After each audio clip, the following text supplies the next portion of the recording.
Well, hello, ladies and gentlemen. Hello, boys and girls. Today is Monday, April 12th, and today we are going to be reading Chapter 10 of Harry Potter and the Chamber of Secrets. We've officially made it to the second half of the book, so I'm excited to start reading with you today. We know that these chapters are long, so let's get started. Here, as I scroll down, the do now ask you to make sure that you write down your homework or your classwork. Today, as I just said, we're going to read Chapter 10, and then we will complete a set of notes of your choice. The table of contents is as follows. You guys can see right here on page 61, we will be putting in our Chapter 10 notes. So let's scroll down. Let's review the directions. You guys know by now these directions are no different. They've stayed the same. You guys need to go to page 42 in your notebooks, and you need to choose what type of notes you want to try. Once you've picked out the kind of notes you want to do, you are going to go to the next page in your ELA notebook, and you're going to go ahead and set up your notebook page with the date, the title, and the page number. Notes go on the left. Summaries go on the right. Okay, so go a second, go to page 42 in your notebook, choose what style of notes you want to do, and then go ahead over to page 42 and set up your notebook.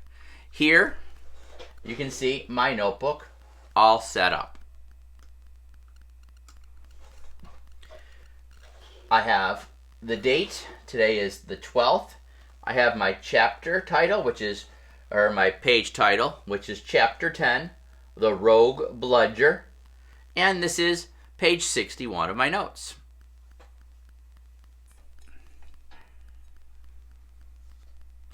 Okay, once you have that page set up in your notes, one of the things I want to do before we go on is we always want to review what we just got done reading.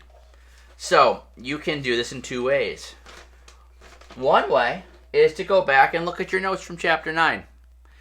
Another way is to go back and review your summary from Chapter 9. If you write a good summary, this is one of the easiest ways for you to review what previously happened. So let me read my summary to you, and this will remind you of what happened in Chapter 9. In Chapter 9, the students of Hogwarts learn about the Chamber of Secrets. Harry feels like he can't tell anyone except Ron and Hermione about hearing the voice. Professor Binns tells everyone about the Chamber of Secrets and how only the heir of Slytherin can open it. Harry starts to worry that he might be the heir, and the other students begin to spread rumors about Harry being the heir.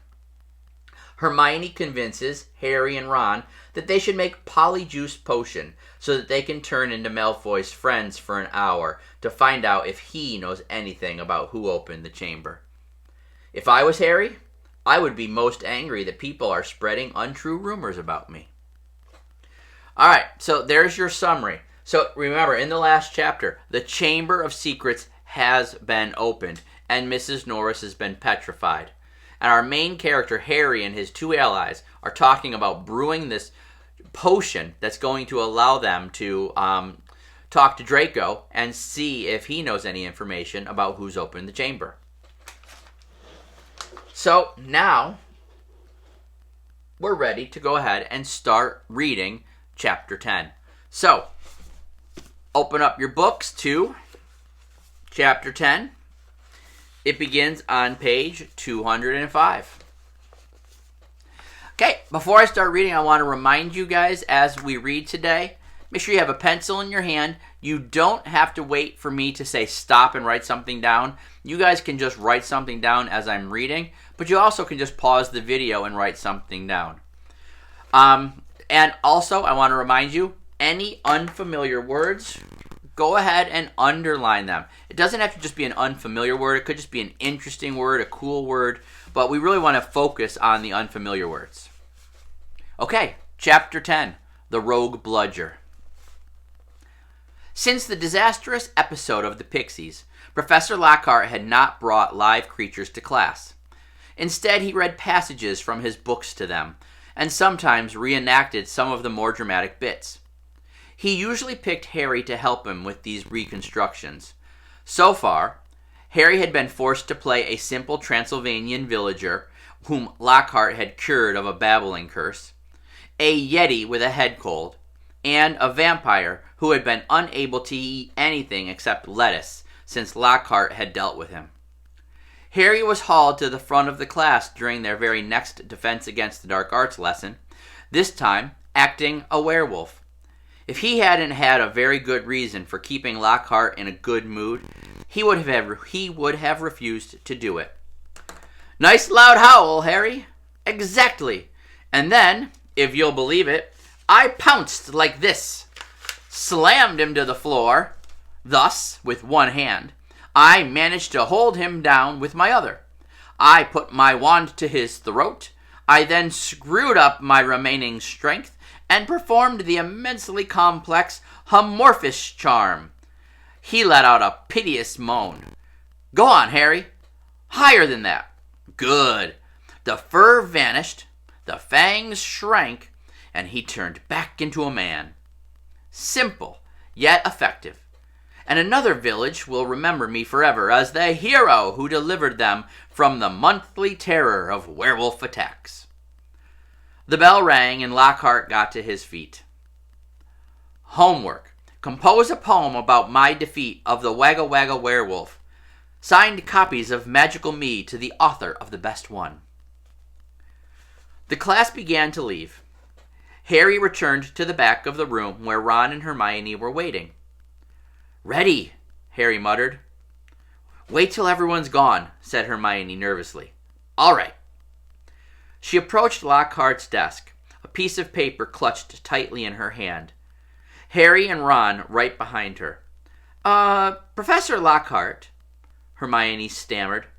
I wanted to get this book out of the library, just for background reading." She held out the piece of paper, her hand shaking slightly.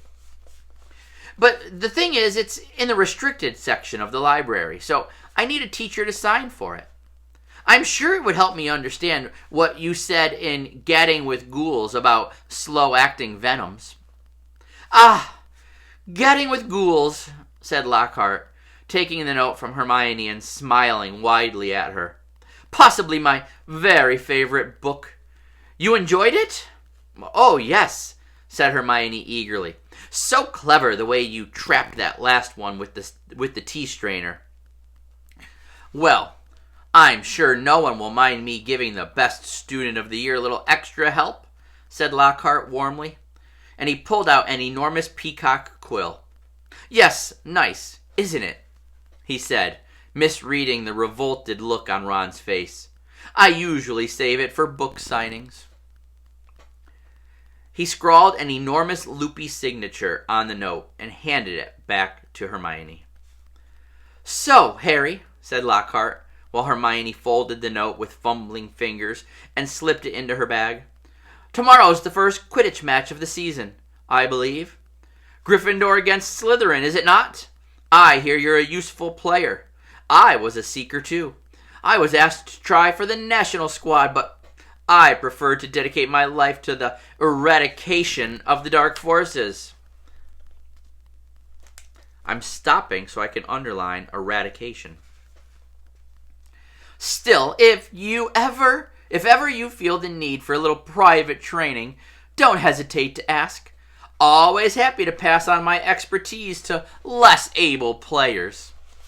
All right, this is a good spot for us to stop, add something to our notes. Now, again, you can see I've got several things in my notes, but I'm going to focus on just the most important. Let's see if I can make this as big as possible for you guys.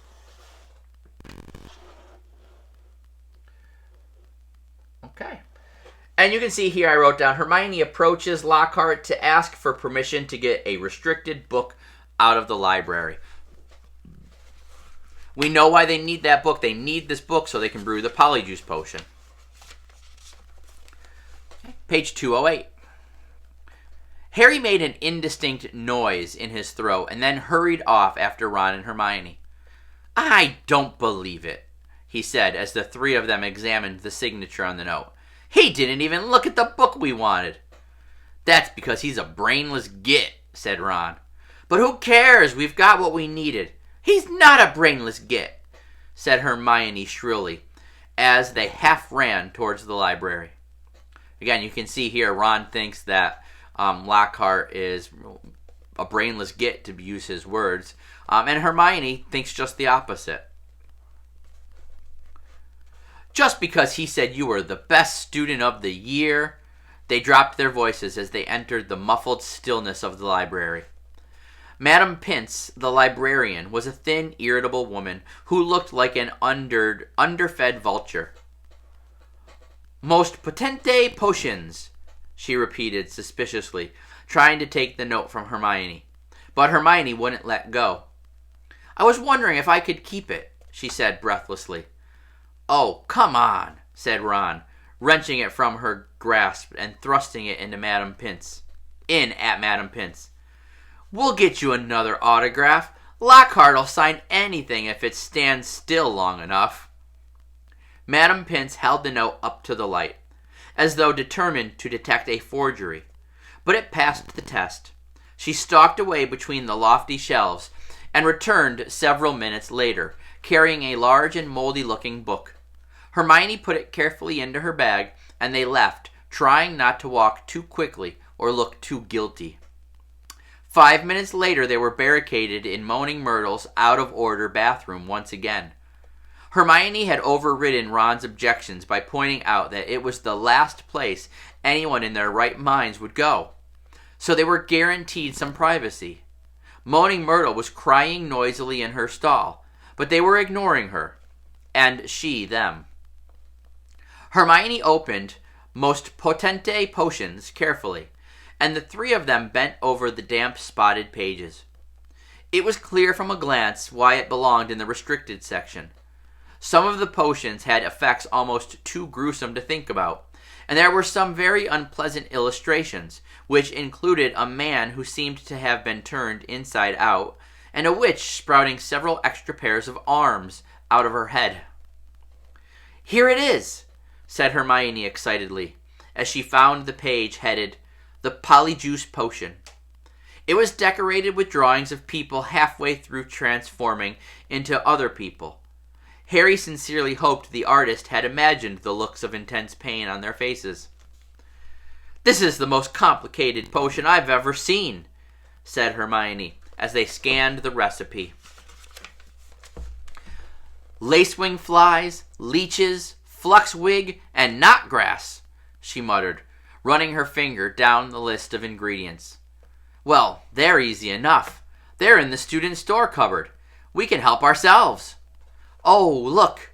Powdered horn of a bicorn? Don't know where we're going to get that. Shredded skin of a boomslang? That'll be tricky too. And of course, a bit of whoever we want to change into. Excuse me? Said Ron sharply. What do you mean, a bit of whoever we're changing into? I'm drinking nothing with crab's toenails in it. Hermione continued as though she hadn't heard him. We don't have to worry about that yet, though, because we add those bits last. Ron turned speechless to Harry, who had another worry. Do you realize how much we're going to have to steal, Hermione? Shredded skin of a boomslang? That's definitely not in the student's cupboard. What are we going to do? Break into Snape's private stores? I don't know if this is a good idea. Hermione shut the book with a snap. Well, if you two are going to chicken out, fine, she said. There were bright pink patches on her cheeks, and her eyes were brighter than usual. I don't want to break rules, you know. I think threatening Muggleborns is far worse than brewing up a difficult potion. But if you don't want to find out if it's Malfoy, I'll go straight to Madam Pince now and hand the book back in. I never thought I'd see the day when you'd be persuading us to break rules, said Ron. All right, we'll do it. But no toenails, okay? How long will it take it to make anyway, said Harry, as Hermione, looking happier, opened the book again. Well, since the fluxweed has got to be picked at the full moon, and the lacewings have got to be stewed for 21 days, I'd say it'd be ready in about a month, if we can get all of the ingredients. A month? Said Ron. Malfoy could have attacked half the Muggleborns in the school by then. But Hermione's eyes narrowed dangerously again, and he added swiftly, but it's the best plan we've got, so full steam ahead, I say.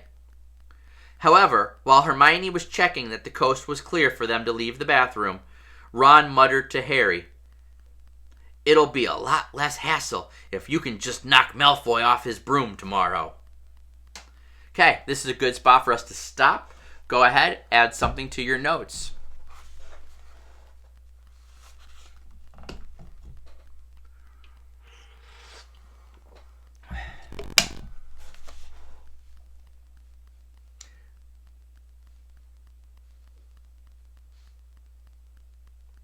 Yeah, you can see again here, I've added many things, but I'm going to focus on just the highlighted stuff. Harry, Ron, and Hermione, they get the book out of the restricted section, and they carry the book to Moaning Myrtle's bathroom to start brewing. They're going to have to steal a ton of ingredients to make this potion. So again, you might ask yourself here, would you be willing to make this potion? Do you think it's a good idea for our characters to brew up this potion? It's definitely something to think about as we read. Okay, I'm on the bottom of page 211. Harry woke early on Saturday morning and lay for a while thinking about the coming Quidditch match.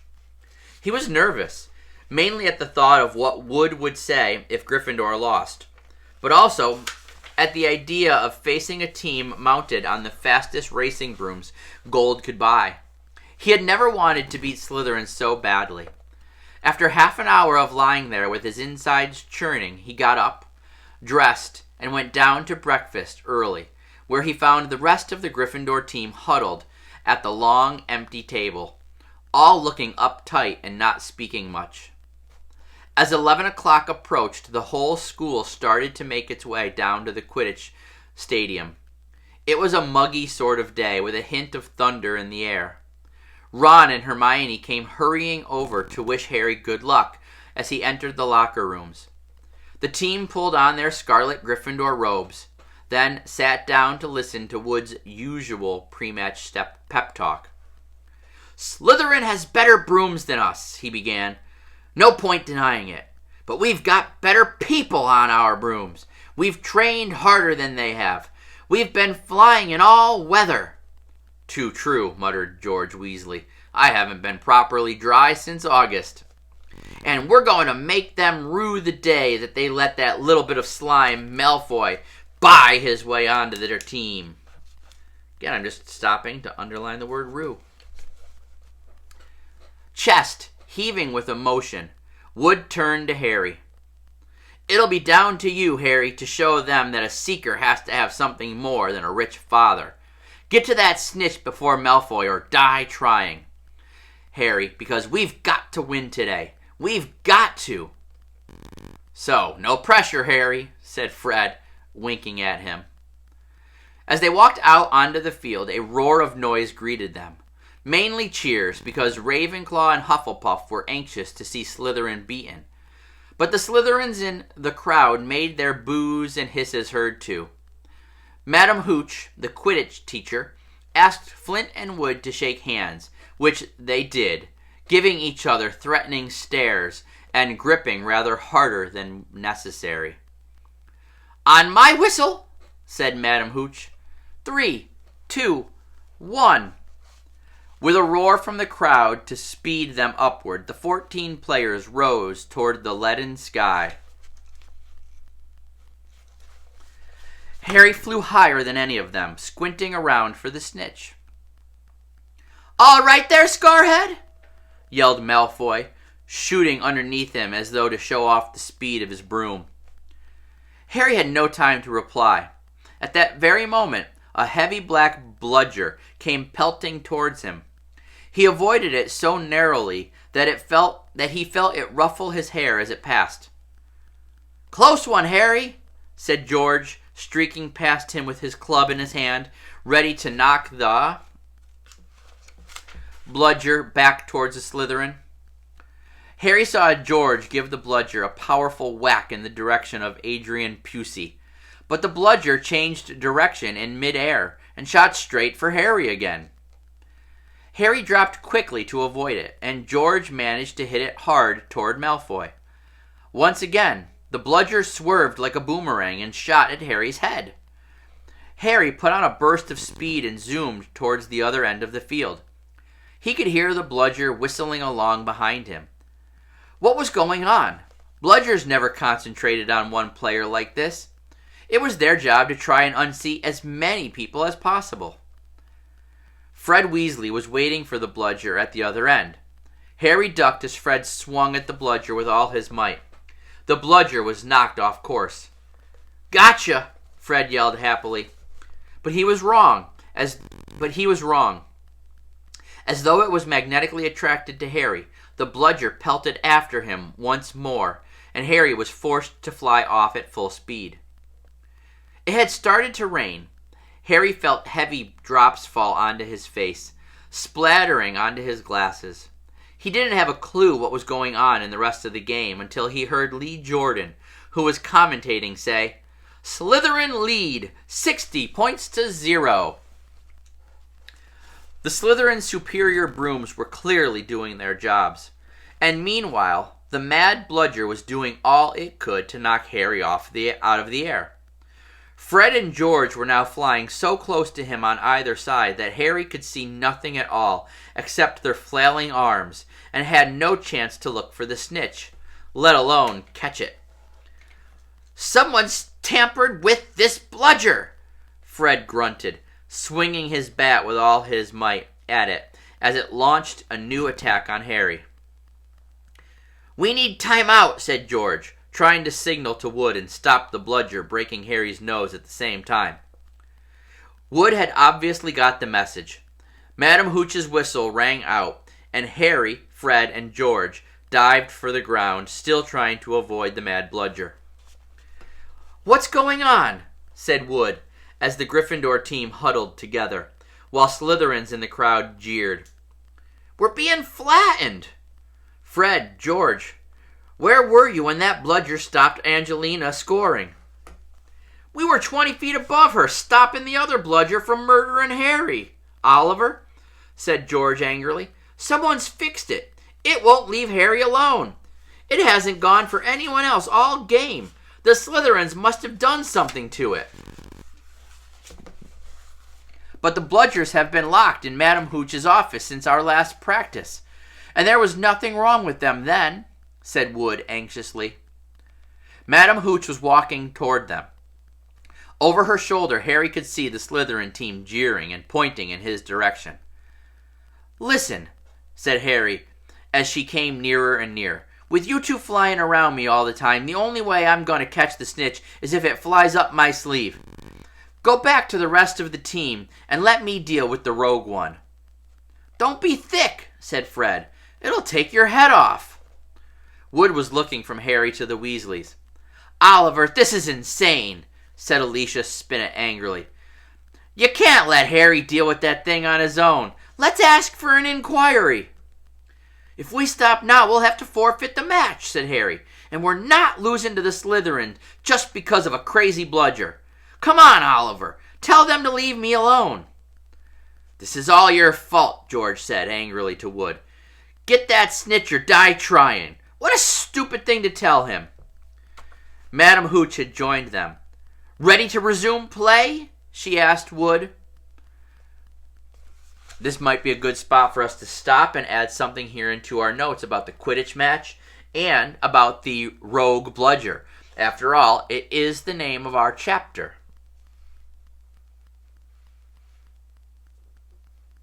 So you can see here, it is Quidditch game. It's Slytherin versus Gryffindor, and something has gone wrong with one of the bludgers, which keeps attacking Harry.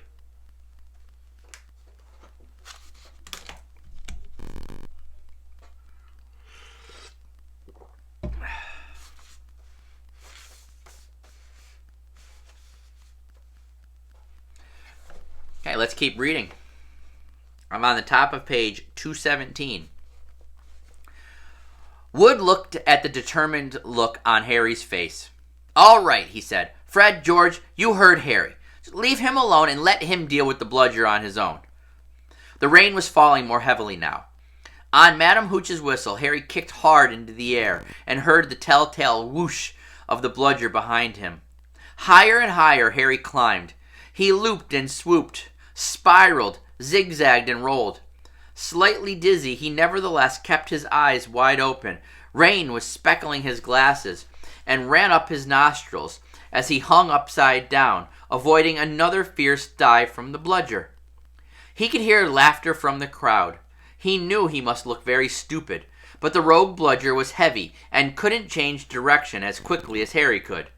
He began a kind of roller coaster ride around the edges of the stadium, squinting through the silver sheets of rain to the Gryffindor goalposts, where Adrian Pusey was trying to get past Wood. A whistling in Harry's ear told him the bludger had just missed him again. He turned right over and sped in the opposite direction. "Training for the ballet, Potter!" yelled Malfoy, as Harry was forced to do a stupid kind of twirl in mid-air to dodge the bludger, and he fled, the bludger trailing a few feet behind him. And then, glaring back at Malfoy in hatred, he saw it. The golden snitch. It was hovering inches above Malfoy's left ear, and Malfoy, busy laughing at Harry, hadn't seen it. For an agonizing moment, Harry hung in midair, not daring to speed toward Malfoy in case he looked up and saw the snitch. Wham! He had stayed still a second too long. The bludger had hit him at last, smashing into his elbow, and Harry felt his arm break. Dimly, dazed by the searing pain in his arm, he slid sideways on his rain-drenched broom, one knee still crooked over it. His right arm dangling, useless at its side. The bludger came pelting back for a second attack, this time aiming at his face. Harry swerved out of the way. One idea firmly lodged in his numb brain. Get to Malfoy. Through a haze of rain and pain, he dived for the shimmering, sneering face below him, and saw its eyes widen with fear. Malfoy thought Harry was attacking him. "What the?" he gasped, careening out of Harry's way. Harry took his remaining hand off his broom and made a wild snatch. He felt his fingers close on the cold snitch, but it was now only gripping the broom with his legs, and there was a yell from the crowd below as he headed straight for the ground, trying hard not to pass out. With a splattering thud, he hit the mud and rolled off his broom. His arm was hanging at a very strange angle. Riddled with pain, he heard, as though from a distance, a good deal of whistling and shouting. He focused on the snitch clutched in his good hand. "Aha!" he said vaguely. "We've won!" And he fainted.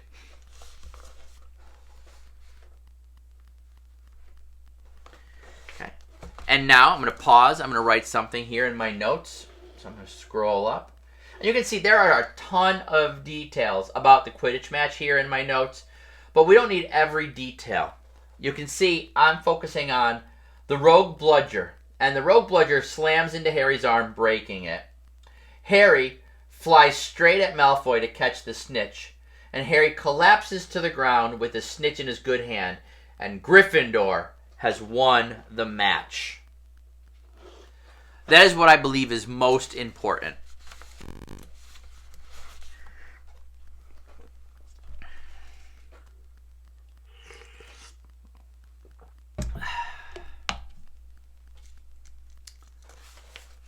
Okay, on page 219, right after Harry fainted. He came around, rain falling on his face, still lying on the field, with someone leaning over him. He saw a glitter of teeth. "Oh, no, not you," he moaned.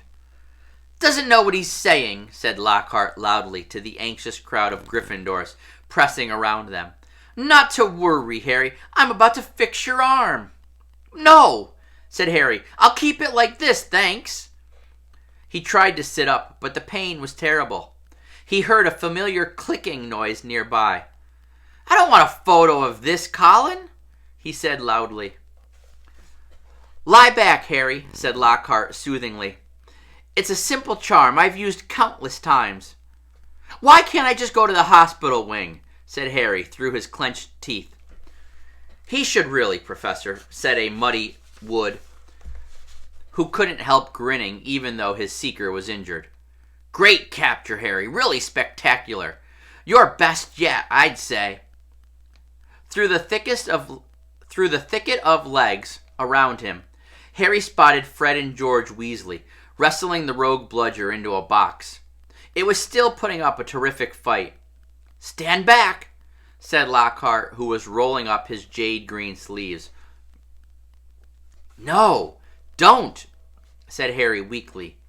But Lockhart was twirling his wand, and a second later had directed it straight at Harry's arm. A strange and unpleasant sensation started at Harry's shoulder and spread all the way down to his fingertips. It felt as though his arm was being deflated. He didn't dare look at what was happening. He had shut his eyes, his face turned away from his arm, but his worst fear was realized, as the people above him gasped and Colin Creevey began clicking away madly. His arm didn't hurt anymore, nor did it feel remotely like an arm.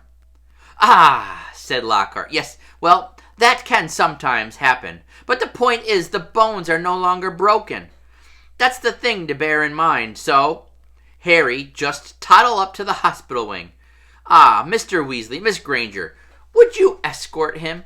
And Madame Pomfrey will be able to, tidy you up a bit." As Harry got to his feet, he felt strangely lopsided. Taking deep breath, he looked down at the right side. What he saw nearly made him pass out again. Poking out of the end of his robes was what looked like a thick, flesh-colored rubber glove. He tried to move his fingers. Nothing happened. Lockhart hadn't mended Harry's bones. He had removed them. All right, and here we see, I added into my note, Professor Lockhart is an idiot, though, so he actually turns Harry's arm into rubber. Okay, and so now Harry has to go to the hospital wing. So Lockhart doesn't cure Harry's bones. He doesn't mend them. He removes them. Okay, I'm on page 221, right there at that line break.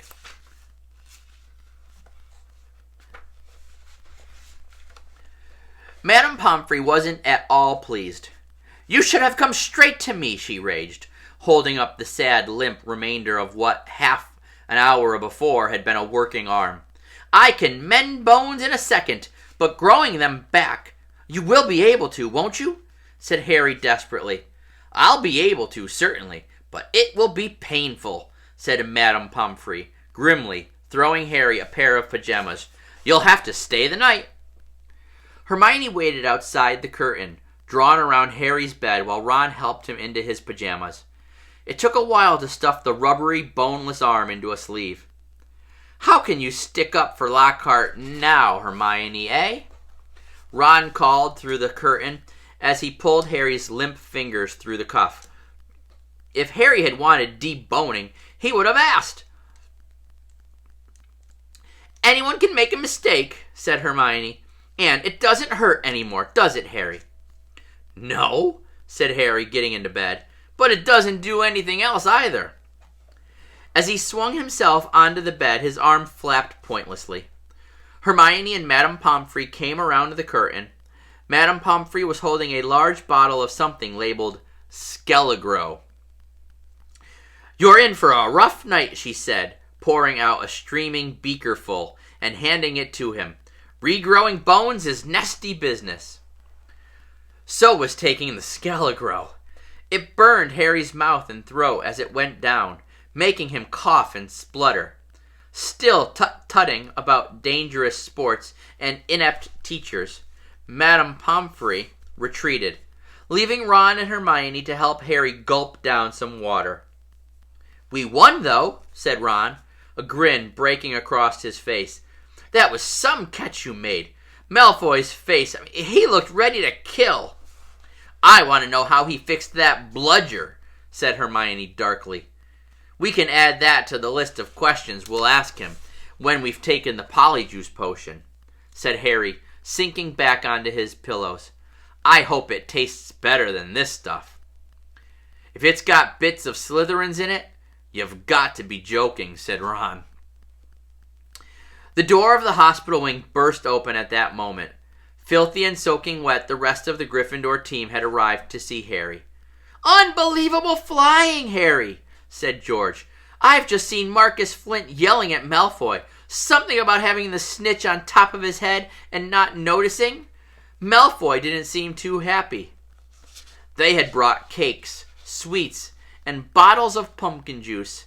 They gathered around Harry's bed and were just getting started on what promised to be a good party when Madame Pomfrey came storming over, shouting, "This boy needs rest! He's got 33 bones to regrow! Out! Out!" And Harry was left alone, with nothing to distract him from the stabbing pains in his limp arm.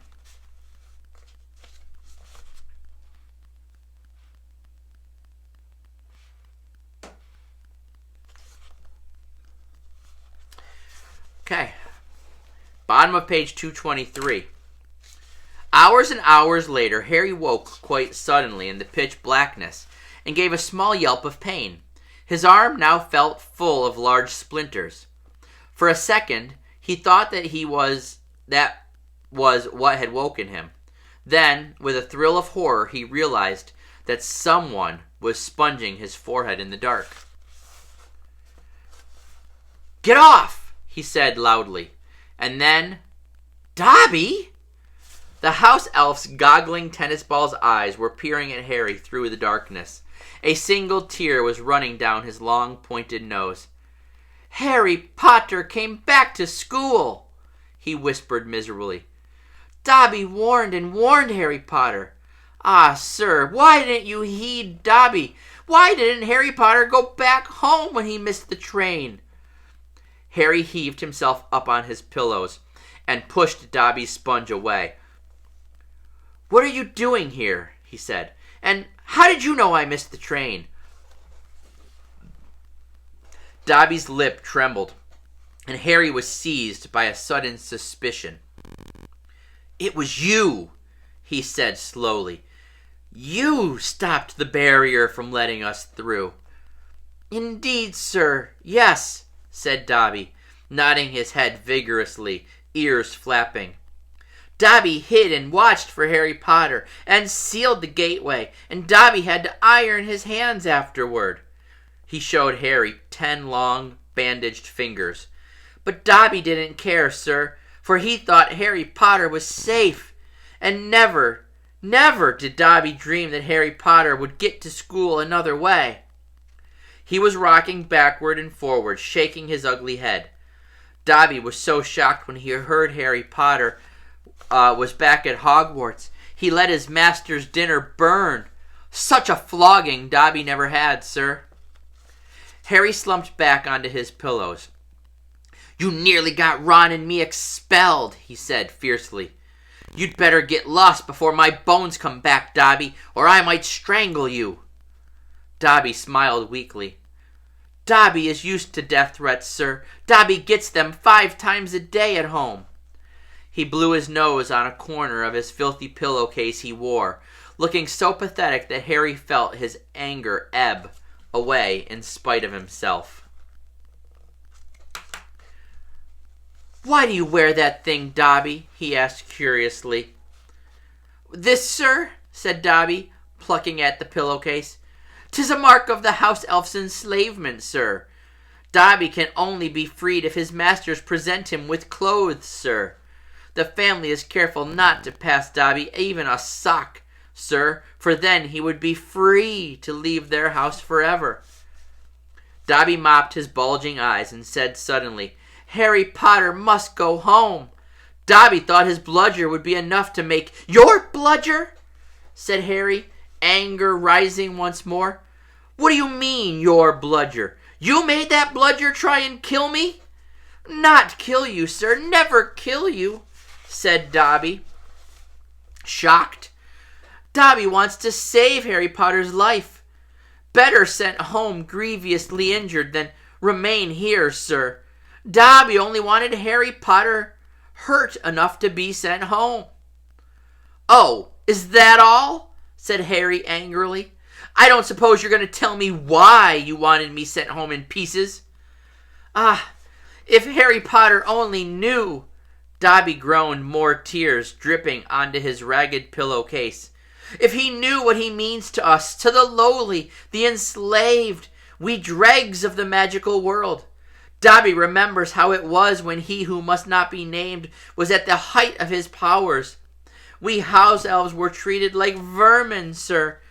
Of course, Dobby is still treated like that, sir, he admitted, drying his face on his pillowcase. But mostly, sir, life has improved for my kind since you triumph over he who must not be named. Harry Potter survived and the Dark Lord's powers was broken, and it was a new dawn, sir, and Harry Potter shone like a beacon of hope for those of us who thought the dark days would never end, sir. And now at Hogwarts, terrible things are to happen, and perhaps happening already. And Dobby cannot let Harry Potter stay here now that history is about to repeat itself, now that the Chamber of Secrets is opened once more.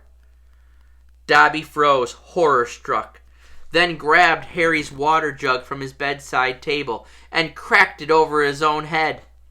Toppling out of sight, a second later, he crawled back onto the bed, cross-eyed, muttering, "Bad Dobby, very bad Dobby." So, there is a Chamber of Secrets, Harry whispered. And did you say it's been opened before? Tell me, Dobby. Okay, this is a good spot to stop and again add something to our notes. You can see, again, Harry finds Dobby by his bedside table. It was Dobby who bewitched platform 9 3/4, and it was Dobby who enchanted the bludger. Dobby is trying to drive Harry out of Hogwarts for his own good. Okay, now again, you could write something down about how Dobby is telling Harry, okay, that he is trying to protect him. The chamber has been opened. Bad things are going to happen. We still don't know what, but Dobby is certain that worse things are about to happen.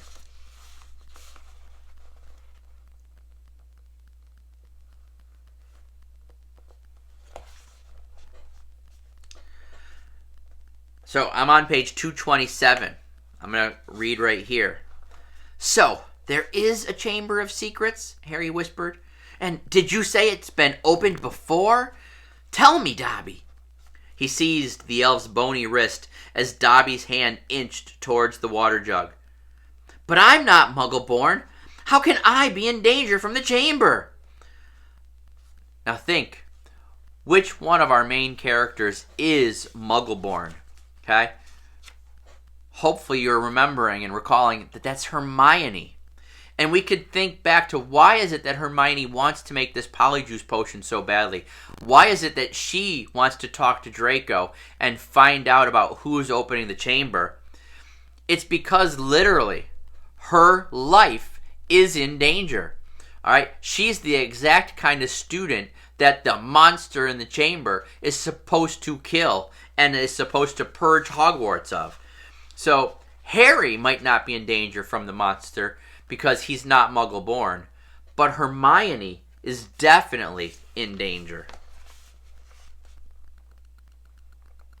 Ah, sir, ask no more. Ask no more of poor Dobby, stammered the elf, his eyes huge in the dark.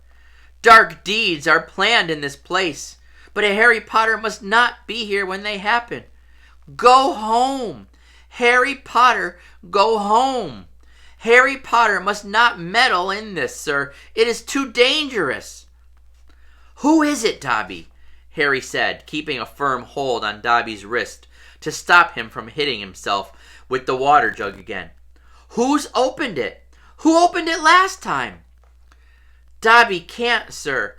Dobby can't. Dobby mustn't tell," squealed the elf. "Go home, Harry Potter. Go home."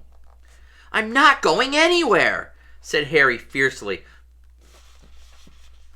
"One of my best friends is Muggleborn. She'll be first in line if the chamber really has been opened." "Harry Potter risks his own life for his friends," moaned Dobby in a kind of miserable ecstasy. "So noble, so valiant. But he must save himself. He must. Harry Potter must not." Dobby suddenly froze, his bat ears quivering. Harry heard it too. There were footsteps coming down the passageway outside.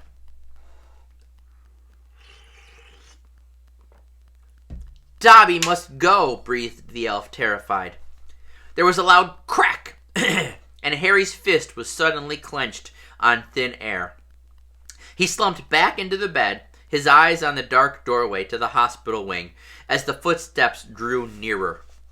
Next moment, Dumbledore was backing into the dormitory, wearing a long woolly dressing gown and a nightcap.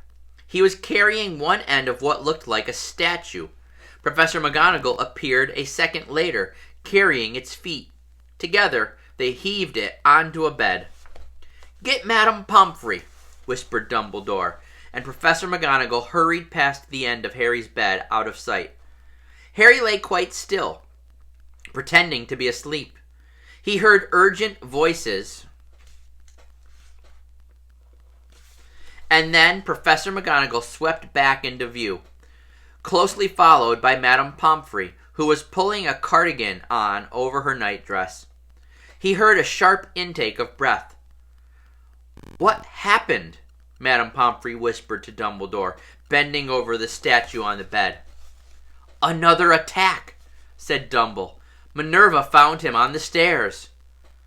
"There was a bunch of grapes next to him," said Professor McGonagall. "We think he was trying to sneak up to visit Potter." Harry's stomach gave a horrible lurch. Slowly and carefully he raised himself a few inches so he could look at the statue on the bed.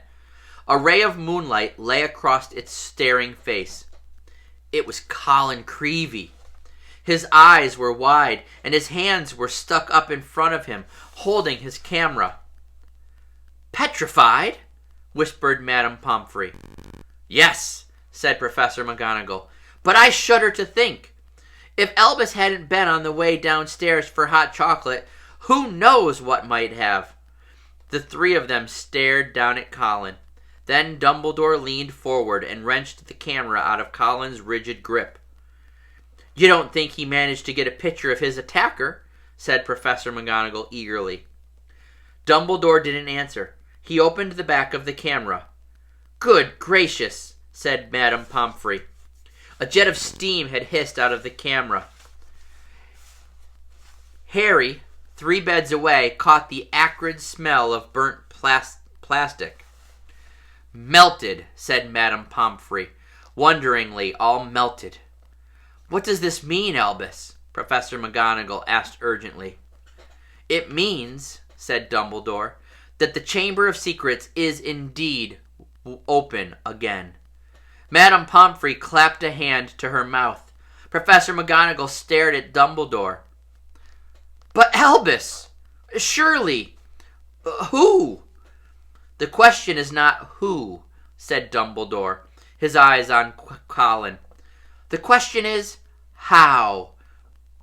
And from what Harry could see of Professor McGonagall's shadowy face, she didn't understand this any better than he did.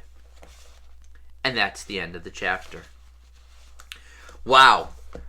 Those are some crazy events at the end with Dobby and with Colin. So in my notes here, you can see, okay, I'll review here. It was Dobby. Dobby was the one that's been blocking the platform from being open, from enchanting the bludger to try to drive Harry out of Hogwarts for Harry's own good. He's afraid of what's going to happen to Harry. So me as a reader, if Dobby's afraid of what's going to happen to Harry, I'm worried about what's going to happen to Harry. So it really gets me intrigued, and it really makes me want to read the next chapter to find out what's going to happen. Then at the very end, Professor Dumbledore and McGonagall bring in Colin Creevey, who has been petrified. And Dumbledore tells McGonagall that the Chamber of Secrets has indeed been opened. That's where our chapter ends. So at the end of chapter 10, we have the Chamber of Secrets completely open, and dangerous things are awaiting Harry. So, ladies and gentlemen, once you have all of your notes done, you guys know by now your job is to go to our Google Classroom, and it is to scroll down. Let me just make an adjustment here.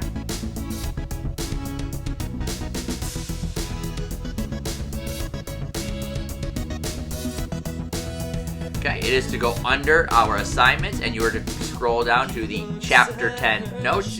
Open up this assignment and make sure that you guys submit a picture of your notes so I can give you guys credit for your classwork. All right, tomorrow we will go back and we will actually be talking about all of these discussion questions.